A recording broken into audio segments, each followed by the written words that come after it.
Good morning, class. It's chapter 7, and I'm going to go through physiological adaptations to pregnancy.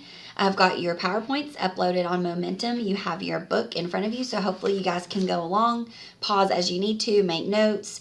If you have questions, go ahead and email those to me. I will have my laptop with me this weekend and can email you back anything that you didn't understand.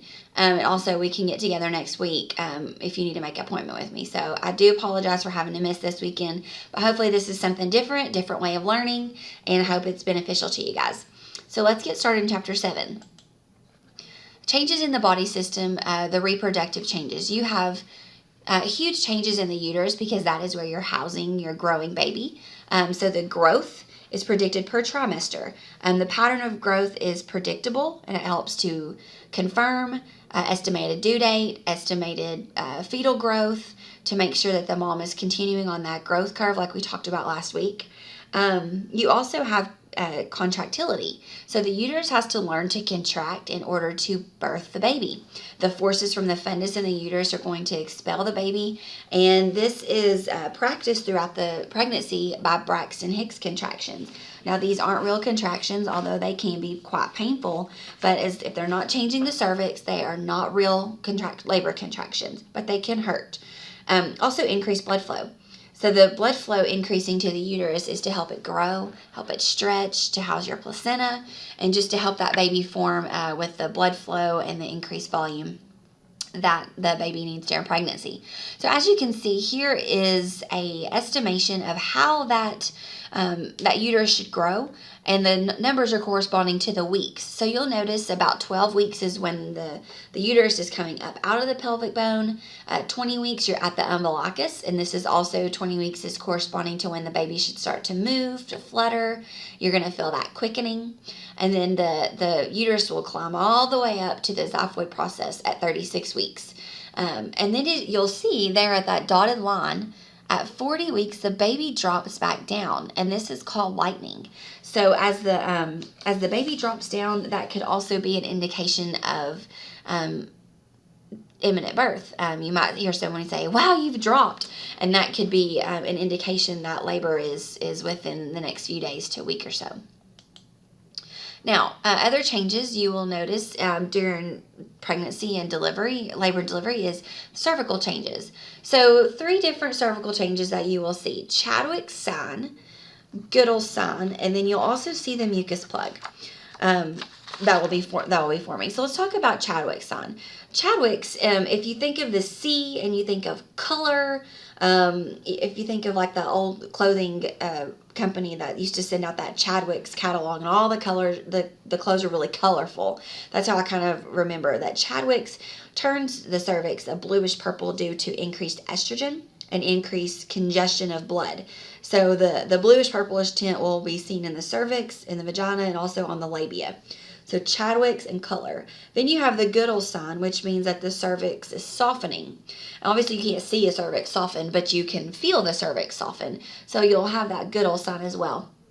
And then you'll have a mucus plug formation. So this is a formation at the inside the cervix that keeps all foreign material, sperm, if you have a bacterial infection, any kind of germs from the environment, out of that nice sterile environment that the baby is in. And then it also helps to keep if the water breaks, if the mucus plug is still intact, it could help slow that liquid, that amniotic fluid from draining out. So once the mucus plug is expelled, then that cervix is starting to soften. You have that Goodall sign where it's softening, opening up, and usually that is an indication that labor is to come within the next few days. But mucus plug being expelled doesn't necessarily mean you are in labor. Here's a picture of a non-pregnant cervix. So you see that the vaginal lining is still kind of small, that you have the cervix, and it's pretty uniform all the way up to the uterus. But then in a pregnant cervix, you have opening. This white, opaque kind of color is the mucus plug. And then you'll notice that it's starting to swell, to become engorged, and that is just part of the signs of pregnancy. Different other body systems that you will see changes. The vagina and the vulva are also going to have changes, and you can read that there. The ovaries are going to change as well.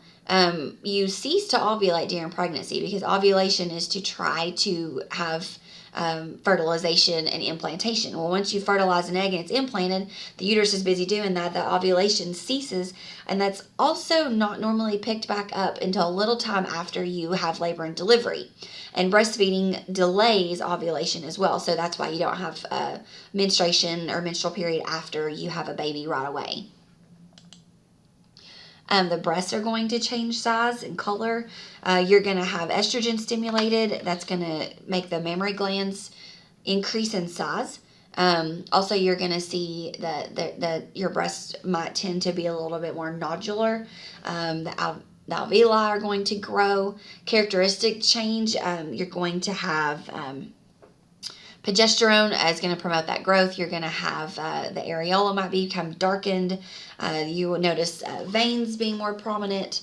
And also you can have that colostrum secreted. So sometimes you can actually leak colostrum and the beginning stages of milk formation even during your pregnancy. Here's a picture of the different changes. Non-pregnant. You'll notice that pregnant, you start to develop those veins in your breasts with increased blood flow to the nipple and the areola. The milk ducts need increased blood flow to produce the milk. And then the lactating, you'll see the nodules are very engorged. The areola is bigger, the nipple has gotten larger in order to provide nutrients to the baby. Okay, so the pregnancy is a systemic effect on the entire body. So that was the reproductive parts, but now we're going to talk about the heart, the cardiovascular system.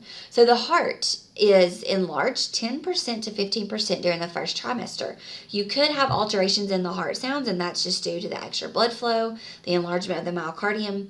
Blood flow is going to increase by 6 weeks gestation. So even at 6 weeks, even though the baby's small and the placenta isn't formed quite yet, that increase in blood volume is starting to happen in order to prepare for that need later on in pregnancy. You could have plasma volume increase 6 to 8 weeks until 32 weeks. So that's that extra volume that you're having circulated throughout the woman's body throughout her pregnancy. Red blood cells are going to increase by about 20 to 30%. So you might have that red blood cell increase, and you're also going to have that plasma increase. So that could, if you drew labs, you could have that physiological anemia, and that's to be expected during pregnancy. So if you did have that, the doctor could put you on an iron supplement in order to increase your iron for your blood volume. Cardiac output is going to increase 30 to 50%. So the workload on the heart is increasing by a half. So your heart is working time and a half in order to pump all that blood volume, that plasma, and your red blood cells all throughout your body. Vascular resistance is decreased during pregnancy. So that is why with the increase in volume, increase in workload, if a pregnant woman sits too long with her feet down or is on her feet too long, then you will have that pooling of blood and pooling of volume all the way down into her lower extremities or dependent extremities. And that's just the bad side of pregnancy, but that does correct itself. So you could have some varicose veins formation, the swelling, and what we would need to educate our patients on is just to elevate their legs, to stay off them as much as possible, especially if they're noticing swelling more often. And then also you're going to have effects on blood pressure. So anytime you have a pregnant patient, you never want them to lay flat on their back, because if you'll look in this diagram, you have the inferior vena cava and the descending aorta right on that spine. If the patient was to lay flat on her back, the weight of her uterus would put pressure on those main blood supply from the lower to the upper body and back.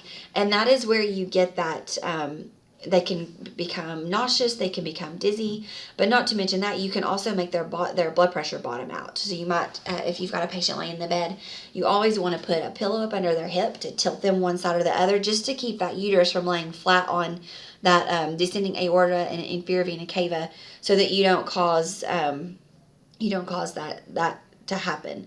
So the best position for them to lay is left lateral. And even in your med-surg clinicals, you've had patients where you've had them lay to their left side to take their vital signs.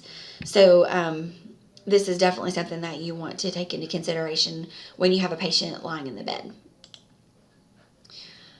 We talked about blood flow. You have to have increased blood flow to the uteroplacental unit, which is the uterus and the placenta. Skin also requires increased circulation because as the woman gains weight, her skin surface, the amount of skin surface is going to increase. She's stretching. Blood flow to the breast increases to start to initiate that milk production. And then also expanding the uterus partially obstructs blood return from the veins and legs. So the body is working that much harder in order to push that blood back up from the lower extremities back up into circulation. So that is that's why they need to rest, elevate their legs, try to stay off their feet, especially the further along in the pregnancy they are. There's different blood components, increased iron absorption, and then also increased clotting factors. So with increased iron absorption, increased clotting factors, one thing to think about is that pregnant women are at an increased risk for developing DVTs. You've got that blood pooling in their legs, not being able to come up into circulation, increased clotting factors. So it's kind of the perfect storm for a DVT to be formed down in the calves. So we need to make sure we know the signs to look for a DVT, which is heat at the site, redness, tenderness. You can do a Homan sign if indicated per policy at your facilities. I know that in the med-surg courses they're teaching you guys not to do that. In labor and delivery, we still gently assess that. But if you do find one, you definitely don't want to continue assessing Homan sign for the fact that you could actually dislodge that and it could continue on to places we don't want blood clots to travel. And the back on the woman lying on her back, let me go back. That's called the vena cava syndrome, where we could occlude that and that could cause issues. Just remember that. Sorry about that. Okay. Other changes in the body, respiratory. You can have hormonal factors. Oxygen consumption is going to be increased because if your heart is working overtime, then you have to also take in more oxygen in order to have oxygenated rich blood to be traveling where it needs to go. Hormonal factors, progesterone, estrogen is going to have an effect. For progesterone, this decreases airway resistance, so that's a good thing. But then estrogen increases vascularity of the mucous membranes. Capillaries can get engorged, and then you can also have congestion and higher incidence of nosebleeds. So that's due to the increased amount of estrogen that's flowing through the woman's body. So it's not uncommon to have women that are pregnant complain of stuffy noses, nosebleeds, and again, that's due to increased estrogen. The physical effects of the enlarging uterus, you're lifting the patient's diaphragm up.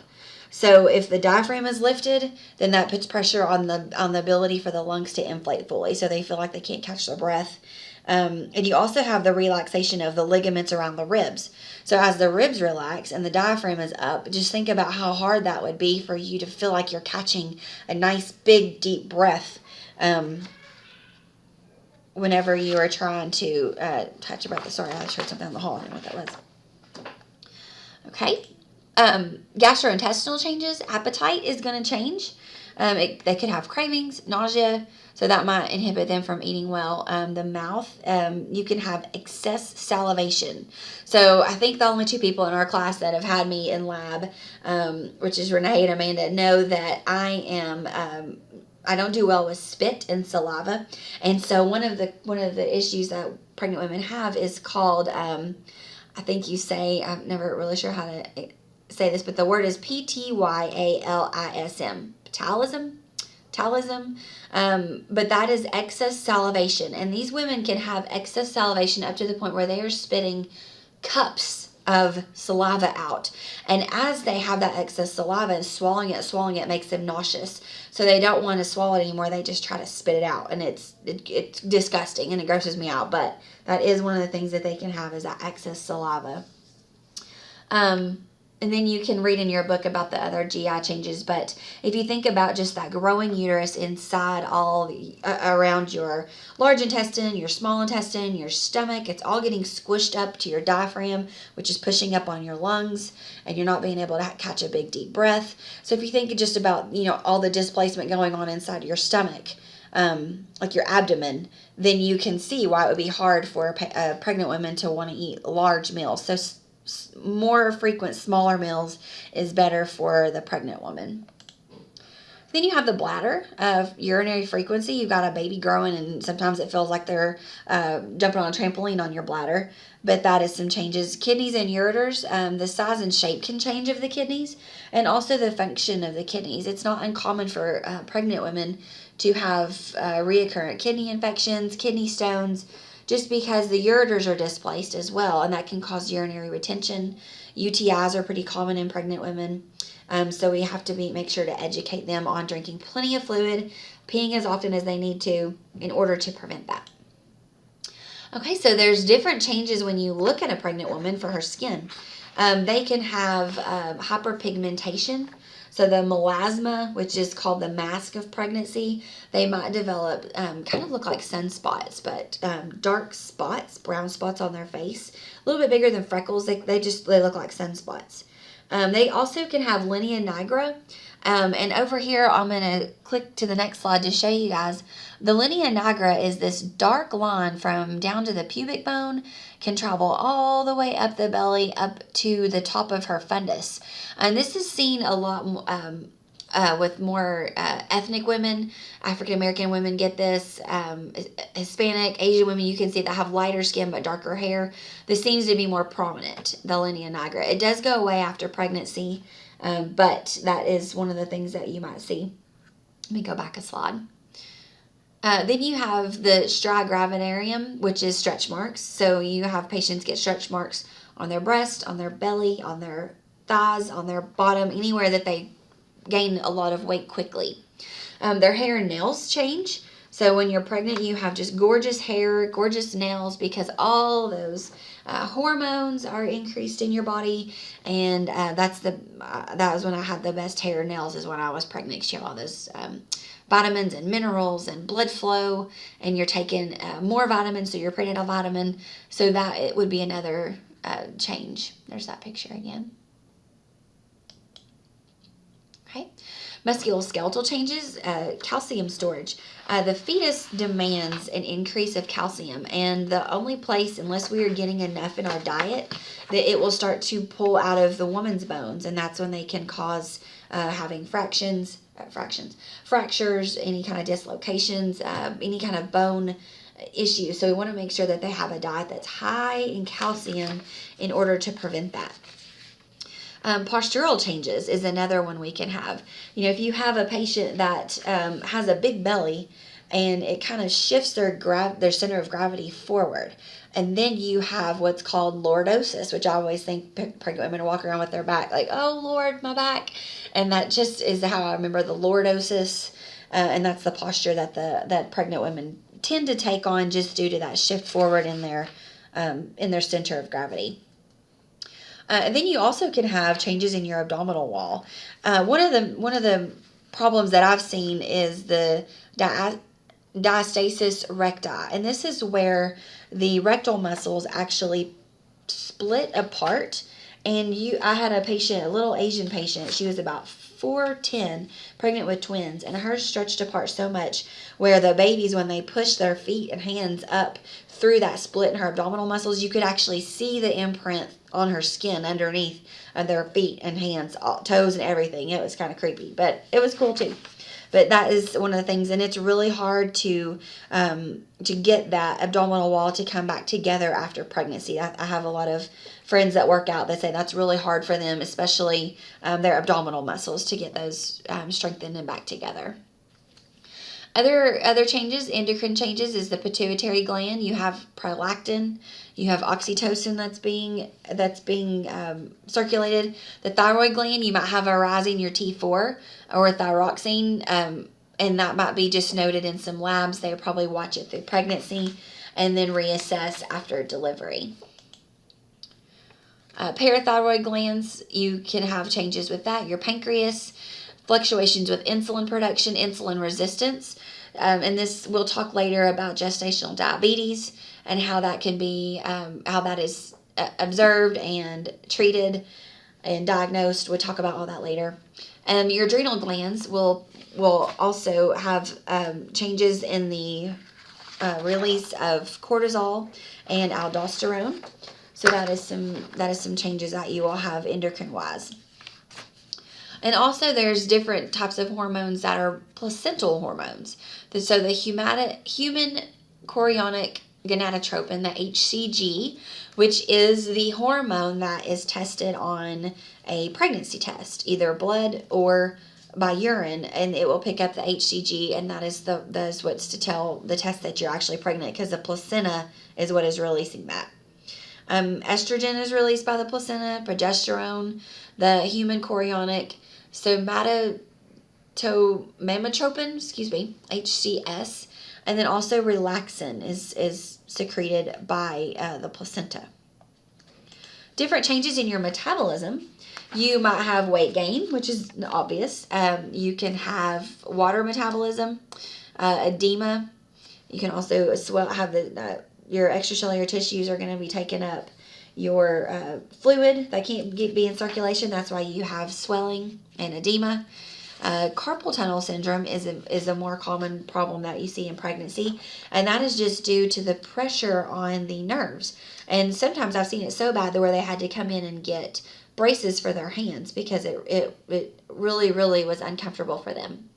And then carb metabolism is changed as well. So depending on how much carbs you take in, might affect your insulin and your glucose in your blood as well.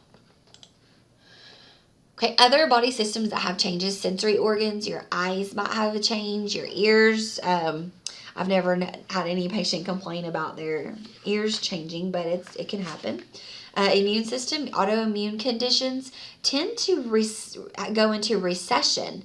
If you have a patient with lupus or rheumatoid arthritis, I'm trying to think of the other one that I've seen that's more common. Epilepsy is another one where when they get pregnant, it's like their body goes into recession with those, and they don't actually have any problems with the immune systems during pregnancy. And then your infection resistance is going to change as well. I mean, you do have that much more immunoglobulins circulating, but you definitely want to try to stay away from anything that would get you infected, because some types of infections can cross the placental barrier and actually be transferred to the baby. So confirmation. So after you go through all the physiological changes, and this is all in chapter 7, you can read those. I really like this case study about on page 114, 115, case study 7, about pregnant women want to know. And this has all the ailments and the complaints and also how they can combat those. Like if you look over here, leg cramps, different ways to change or relieve leg cramps. If you think about when you have a leg cramp, you don't curl your leg up, you stick your leg out and flex your toes. So if you think about that, or heartburn, how to teach your patient about heartburn. So this is a good case study to look at. And let me try to find where I'm at here on this in my book. Excuse me. Okay, so let's talk about confirmations of pregnancy. You have presumptive indicators, probable indicators, and positive indicators. So presumptive indicators. This is reported by the woman. These are the least reliable indicators of pregnancy. Amenorrhea, which means no bleeding during periods, nausea, vomiting, fatigue, urinary frequency, breast and skin changes, vaginal and cervical color changes, and the patient reports fetal movement. All those can be explained away. Maybe not the fetal movement, but you can have different things moving around your stomach that could cause someone to think that they might be having fetal movement. But if you think about that, all those can be explained away in order that she might not be pregnant. But again, presumptive, reported by the woman, the least reliable. Then you have probable indicators. So these are objective findings by a doctor, and it strongly indicates that there could be a positive pregnancy, but not 100%. So abdominal enlargement, well, we've all eaten a big meal and had abdominal enlargement. Or you can have a tumor, or you can have something going on, fluid. So that could be explained away. Cervical softening, changes in the uterine consistency, ballottement, which means that on exam, the doctor could do a vaginal exam and actually move the baby up and down inside your uterus. Complaint of Braxton Hicks contractions, and palpated by a physician. Not just the mom saying that she's having, but actually palpation of the contractions and a positive pregnancy test. But there is false positives on pregnancy tests. So just because they got a urine test, came back positive, and she feels like her abdomen's getting larger, these are probable indicators that she's pregnant, but not positive. And this is ballottement. You see the examiner's fingers right here pushing up on the cervix and actually being able to bounce the baby, not bounce like a basketball, but, move the baby up and down inside the uterus. This is ballottement. Okay, then lastly, positive indicators. So there's an actual auscultation of fetal heart sounds by an examiner. Fetal movements are felt by an examiner, and then you have a visualization of the fetus. So either on ultrasound, either vaginal ultrasound or abdominal ultrasound. There's nothing else that can make you have a heartbeat in your stomach, feel baby movement by a physician, and actually see a baby on a screen inside your belly, other than you positively being pregnant. So go back over and review those, get those straight in your head. And then the time during a woman's pregnancy is called antepartum. And this is care to ensure that pregnancy ends in the birth of a healthy infant without impairing the health of the mother. So antepartum care. Ideally, you want to start that before conception, identify any types of problems, provide tons of education to achieve healthy pregnancy. And this can include anything from meals to emotional health to partner interaction, safety, abuse, anything that you can provide provide education for a healthy pregnancy. You're going to obtain history, vital signs, do a physical head to toe exam, and that includes the OB exam, any types of screening, any blood work, any tests that we would do if you were screening for any indications that an infection could occur, such as asking the patient if they have cats, if they change the litter box or garden to avoid any type of risk for toxoplasmosis, which is found in the poop of the cat that's either in your flower bed or in your litter. So that would also be screening. And then any medication history, current medications, and then their nutritional status. You want to establish trust and rapport with the family and the patient. Remember, we talked about this as being a holistic approach to caring for a pregnant woman, family included. Assess the growth and health of the fetus. Establish a baseline of data. So when they come in for their first prenatal visit, this is baseline. You want to evaluate any psychosocial needs, assess for any counseling or teaching, and then try to negotiate a plan of care. So we're not telling the patient what to do. We are in this together. We want to discuss and negotiate the best plan of care in order to have a healthy delivery. So what is a history going to include? Let's quickly talk about gravidae. And this is one thing that stumps people. In your book, I want you guys to look at box 7-1 on page 107. Please, please, please read this box. The box 7-1, calculation of gravida and para. So you have Janine who's 6 months pregnant, and you have all this GTPAL, gravida, term, pregnancy, preterm, any abortions, and living children. So as you read this section, try to do some of these on your own, because you will have test questions on this, I promise you. And maybe before the test, we can do a quick little review of that, not this Friday, but next Friday. So I want to make sure you get that. But you have gravida, term, preterm, any abortions, and abortions is used in any kind of death of the baby, whether it's elective or spontaneous. and then living children. So let's do an example. Jeannie is 6 months pregnant. She has one spontaneous, one elective abortion in the first trimester. She has a son who's born at 40 weeks of gestation and a daughter who's born at 34 weeks. So you're going to have to get your weeks down to see what is term, what is preterm, and all of this is in your reading. So you need to make sure that you read and you have a good understanding of this. So she is a gravid of 5, para 2. And she's had one full term, one preterm, 2 missed abortions, either spontaneous or elective, and then she has 2 living children. So the 2 abortions are counted in the gravid but not included in the para because they occur before 20 weeks of gestation. So if you'll look over here on page 106, gravida refers to a woman who has been pregnant, regardless of how long the pregnancy. If you are pregnant for 2 weeks, 42 weeks, you have a gravida. Then para refers to the number of pregnancies that have ended at 20 weeks or more, regardless if the baby was born alive or stillborn. So that's a pregnancy, one event of pregnancy that is 20 weeks or greater. Okay, so I hope this is not going to be confusing for you guys. So you have term, which is 38 weeks or more, and you have preterm, which is 20 weeks to 37 weeks, and then you have anything that's lost before 20 weeks is counted as a gravida, but not a para, according to your book. All right, so let's go over the second example. Lainey gave birth to twins at 32 weeks gestation to a stillborn infant. So she has twins at 32 weeks, which would be your, we'll go over in just a second. A stillborn infant at 24 weeks. Then 2 years later, she experienced a spontaneous abortion at 12 weeks.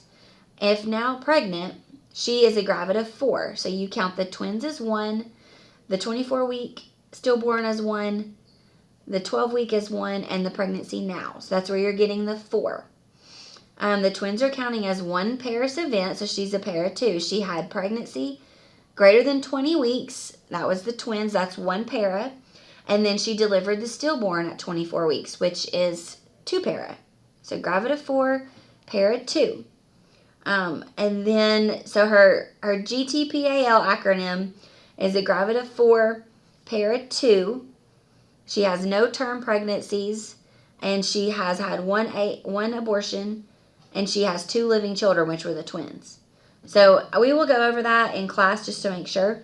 Also, another thing you need to go over, and we'll get to on this next slide, in your obstetric history, along with these that are listed on this slide, is your ability to estimate the due date or estimated date of delivery, EDD, using Nagel's rule. So if you will look down right below box 7.1 and you're trying to estimate the due date, what you want to do is you want to take the last date, the last period, the first day of their last period they had, and then you will subtract 3 months and add 7 days. So for example, if the first day of the woman's last period was April the 1st, I'm writing this down on paper so I'll make sure I tell you right. April the 1st. April is the 4th month and then the first day. So you will minus 3 from the month to give you a 1, and you will add 7 days to give you an 8th. So her due date will be January, and we'll say April 1st of 2016. So her due date would have been January 8th of 2017. So you subtract 3 from the month, and you add 7 to the days. And we'll practice one of those before the test as well, just to make sure that you guys are all on track with that. Okay. Then we'll go through our systematic physical exam, which you guys have been through in 105, so we don't need to go back over that. And then here's the schedule of for uncomplicated pregnancy to go into care. So for conception to 28 weeks, you will visit the physician's office every 4 weeks. Then when you hit 29 to 36 weeks, they will start to see you every 2 weeks. And then at 37 weeks to birth, you normally are going weekly. So some hospitals it's 36 weeks, some it's 38. It's just dependent. But right around term, you'll start to go weekly. And there at the office, they will do vital signs every time. They'll get your weight. They'll check your urine for any protein spilling over into your urine or any ketones, which means that you're spilling sugar in your urine. Measure the fundal height to make sure that it's where it needs to be. Do a Leopold's maneuver, which there is a video. If you will just go on YouTube, and I will send you the link to the video I like to watch on Leopold's maneuver in the email with these links. I'm going to make a note to do that so that you guys can see the Leopold's maneuver. But what that is, it's just a manual feeling of the fetal parts on the outside of the mother's abdomen. They'll listen to your fetal heart rate, and they'll look for fetal activity. At first, they might just be asking mom if they felt fetal activity, and then eventually they'll be able to feel it themselves. So here's how they get fundal height. They put the tape measure right at the top of the pubic bone, and then they go all the way up across the uterus, and then they get to the top of the fundus. And what they'll do is they'll take how many centimeters that is, and that should coincide with how many weeks you are. So if you measure 28 weeks, 20 centimeters, you're 28. You should be around 28 weeks. And that's just a guesstimate, or a way that they can make sure that you're on track with the size and coinciding with the weeks that you are. Other things that they are going to assess is any signs of labor. Signs of labor would be contractions, if your water's broke, if you're having vaginal bleeding. Again, losing your mucus plug is not a sign of labor, but it's an indicator that labor could be coming. They might do ultrasounds, do glucose screenings at that 28 or that around the 20-week mark. Some offices do it at different times, but you'll go in, you'll drink a really sugary drink. You'll have a fasting glucose before you drink that, and then they'll monitor you hourly to make sure that you are metabolizing the sugar appropriately. They'll look for isoimmunizations, and they'll also do your pelvic exam. So isoimmunization is your RH factor. And when we talk about RH factor, we are talking about the mother being able to have a certain type of blood from the fetus inside of her. And I thought I had a slide for that, but I guess I don't. So if you think about this, if you have a mom, when they're testing RH factor, you have a mom who is RH positive. Well, if you have a baby that's RH negative, that will be fine, because the positive mom can be pregnant with a positive baby or negative baby.